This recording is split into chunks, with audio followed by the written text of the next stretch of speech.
Donc là, je suis dans le centre de la matériothèque Eurobois. J'arriverai à le dire, matériothèque. Et là, je suis avec Thibaut. Enchanté Thibaut. Voilà, Donc, également. Alors la matériothèque, ça ressemble à un mini musée d'art contemporain. D'accord. Art ou pas, peut-être finalement.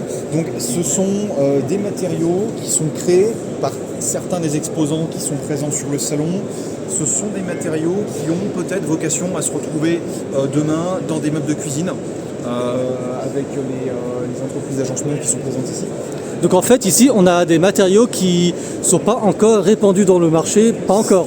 C'est ça. Après, voilà, avec un agenceur qui est intéressé par le matériau, il pourra réfléchir avec le fabricant du matériau à un procédé d'industrialisation. Donc je vais prendre le scénario qui suit. Je suis un jeune entrepreneur, je veux mettre dans quelque chose de nouveau, dans ces matériaux-là.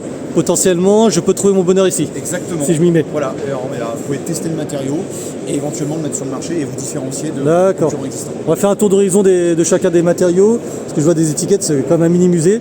Il doit expliquer, par exemple, si on commence par celui-là. Donc, Alors, c'est un panneau d'aggloméré. Donc il y a l'aggloméré, vous avez un agglomérant, c'est ce qui va tenir le tout. oui, L'aggloméran, oui, ça là. c'est classique, on connaît. Exactement, donc ça va être de l'amidon. L'amidon, Ok. c'est la pomme de terre, ni plus ni moins. D'accord, ok. Donc on fait de la cuisine avec la pomme de terre, et là vous feriez une cuisine avec la pomme de terre. D'accord. Ah oui, Vous fabriquez une cuisine en pomme de terre. d'accord. Ah oui, c'est de l'amidon de pomme de terre. Ok, en fait, ce qui est nouveau, c'est le matériau. Ouais, alors là, l'amidon, oui, c'est proche de la pomme de terre en tout cas. Après, je Ouais. ne suis pas ingénieur, mais c'est. Voilà, en tout cas, le matériau est léger. D'accord, je vais voir au niveau du poids, oui. Ah oui, oui, c'est léger et je pense que après ça c'est plus ce qui étudie tout ce qui est résistant des matériaux. Voilà, si c'est assez rigide, ça peut éventuellement être utilisé pour des meubles de cuisine. D'accord, ok. Ou d'agencement. Ouais, donc l'agencement et je pense que ça coûte pas plus cher à produire. Enfin bon, après ça c'est plus les connaisseurs qui Alors, sont. ça, c'est l'agenceur avec le fabricant du matériau qui réfléchira peut-être à un procédé Ouais. d'industrialisation Mais- pour que les coûts soient raisonnables. Ouais, d'accord. Mais pour l'instant c'est pas encore répandu. A priori, c'est expérimental. C'est expérimental, ok. Ça réfléchir. Donc des panneaux d'agglomérés en amidon. Voilà. Entre autres, hein, Entre autres. c'est la partie Oui, il y a- agglomérante. Hein. Après, il y a des copeaux de bois comme dans Oui, tout oui. aggloméré. Ok, c'est juste, oui, c'est la partie agglomérante qui change par rapport à ce qu'on connaît classiquement. C'est ça. Voilà. Ok, donc ça réfléchir. Donc qu'est-ce qu'on a d'autre? À la place donc de l'agglomérant, cet agglomérant-là pourra utiliser à la place de produits, peut-être de produits chimiques, des produits éventuellement polluants, D'accord, oui. voilà, qui peuvent poser problème au moment du recyclage. D'accord, ok. Oui. Ah, Il y, a c'est. un autre matériau qui est peut-être intéressant. Celui-ci. Alors, ça s'appelle de la colophane. La colophane, c'est de la sève, ni plus ni moins, qui était durcie. La sève, elle provient de l'arbre. Hein. L'arbre, il produit de la sève en permanence. C'est une source, en fait, virtuellement sans limite de produits agglomérants. D'accord, quand j'ai fait mon tour d'horizon ce matin à l'entrée, je suis passé par là et j'avoue ça a attiré mon attention. Parce que je vois que c'est de la résine du pain, Oui, de pain. oui, c'est la résine de pain, voilà. Vous faites bien de le rappeler. Ouais, parce que j'ai vu le mot, je sais que je me suis renseigné plus spécifiquement sur celui-là parce que ça attire l'œil. Et oui, donc en fait, d'accord, bon, c'est résine de pain parce que c'est. Ça peut servir comme, je suppose, comme produit liant. C'est-à-dire que si on le chauffe, on va pouvoir le reformer. Et, C'est qu'on s'en sert comme pour faire de la colle, des choses qui. ou matière un agglomérant thermocollante. éventuellement. Ouais. Voilà. D'accord. D'accord, comme quoi avec du pain on fait beaucoup de choses. Alors je regarde, d'accord, non, parce que je connais des puristes dans la forêt qui vont me dire ouais mais c'est quel pain? Du sylvestre, du noir, ou du laricio, peu importe. Non, je n'irai pas à ce niveau de détail, mais Ouais. en tout cas, ouais, ça c'est un produit qui est en tout cas largement renouvelable. Oui, parce que le pain est. Enfin les forêts de résineux, enfin le pain est très très présent. Ne serait-ce qu'en Auvergne, dans les Vosges, Ouais, les forêts françaises qui sont dans les très forêts denses. françaises, oui, les pins sont très très présents. Donc je pense qu'on ne manquera pas de matières premières. Après, au niveau récolte, bon, je pense que ça se fait sans problème. Des plans de reforestation réguliers. Oui. Une forêt, ça se gère, hein, de toute façon. Oui, oui, ça c'est. Voilà. Ok, qu'est-ce qu'on a? J'ai vu qu'il y a pas mal de choses. Par exemple, qu'on met en avant. Ah, c'est une assiette en. Ah, du wenge, ok. Ouais. Celui-là, je ne saurais pas vous dire comment il a été fait. Parce que Les autres matériaux, c'est en observant. Oui. Là, par contre, je vois pas comment c'est fait. Je sais que c'est un bois exotique, mais niveau fabrication. Ouais, un composite de bois. Bah, le Wenge, c'est une essence exotique. D'accord. Je vais pas dire de peur de dire une bêtise, enfin peu importe. Mais. Oui, ok, c'est peut-être au niveau des coupes, au niveau. Alors qu'est-ce qu'on a d'autre ici? Les cuisines de grès.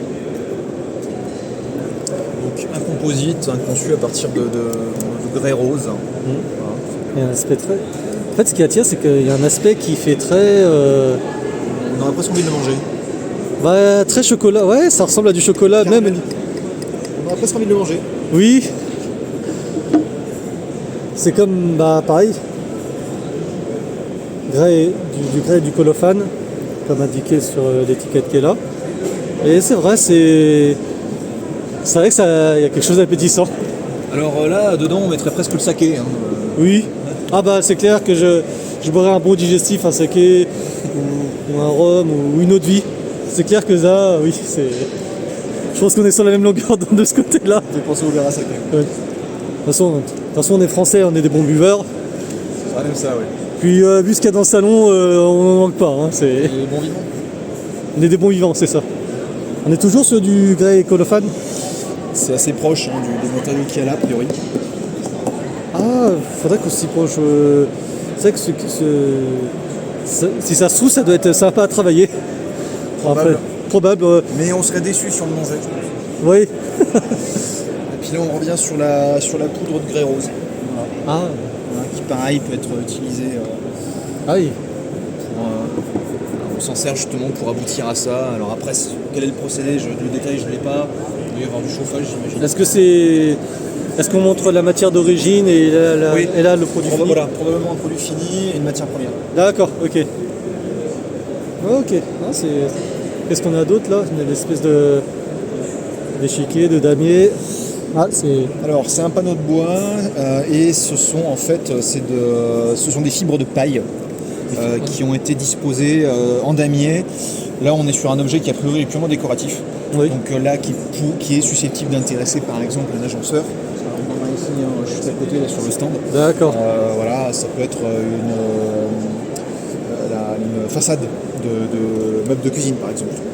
La marqueterie de paille, c'est intéressant ça parce que en fait c'est donc des panneaux de paille quoi un peu. Alors la paille est vraiment sur le dessus, hein, si vous regardez Ah c'est bien. que sur le dessus. Voilà, Ok. on est sur un panneau de bois en dessous. Ah d'accord. Et là, la fibre de paille a été vraiment disposée en damier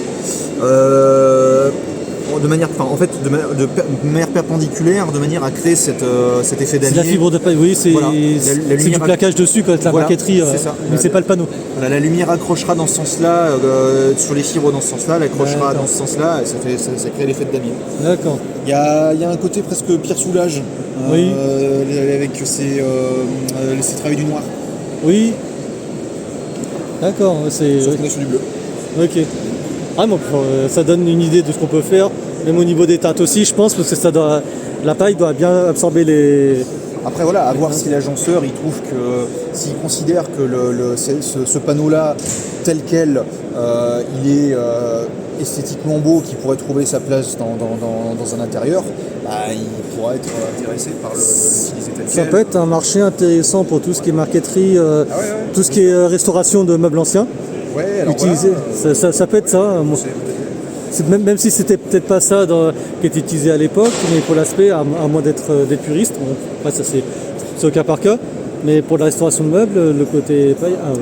Mais même utiliser tel quel, la petite dose, si vous prenez par exemple l'essentiel des façades d'une cuisine qui sont blanches, Oui, et que par exemple vous utilisez le blanc sur des meubles bas, oui, sur les meubles hauts, vous utilisez ces façades-là, alors il peut peut-être y avoir un mélange intéressant. Oui. Je suis pas agenceur, oui. et là on a des stands qui seront mieux placés que moi pour Là, on est vraiment sur l'agence intérieure, sur ceux qui savent, qui s'y connaissent. Il y en a juste ici, hein, Ouais. ils sont, voilà. Eux ils pourront, je pense, Ouais. nous renseigner. Là, on est sur des revêtements. Alors ça ne se mange pas non plus, malheureusement, c'est presque appétissant, mais Ça ressemble à des galettes, c'est vrai. voilà, revêtement marc de pomme, voilà, du marc de pomme. Voilà. D'accord. Ah oui, Ça monte pour. c'est du revêtement On pour... n'arrête pas le progrès. Oui, là c'est pareil. Alors, c'est du revêtement, c'est pour faire tout ce qui est... C'est pareil, hein, c'est un matériau, c'est une marc de pomme qui a été. Il y a un produit liant là-dedans, lequel je ne sais pas. Oui, c'est comme faire c'est le même principe que l'aggloméré qu'on a vu tout à l'heure. C'est ça. Pareil, on a envie de le manger aussi presque. D'accord. Tiens, est-ce qu'il parle de l'application dessus? Ça, c'est comme du... Ah oui, c'est... Ok, c'est... échantillon de revêtement. Ah d'accord, pour faire des supports, vous voyez, c'est... D'accord, pour faire du mobilier, ok, c'est ce qu'ils disent. Ok, ah, c'est intéressant, Et par là, on a... D'accord, ah oui, on a du...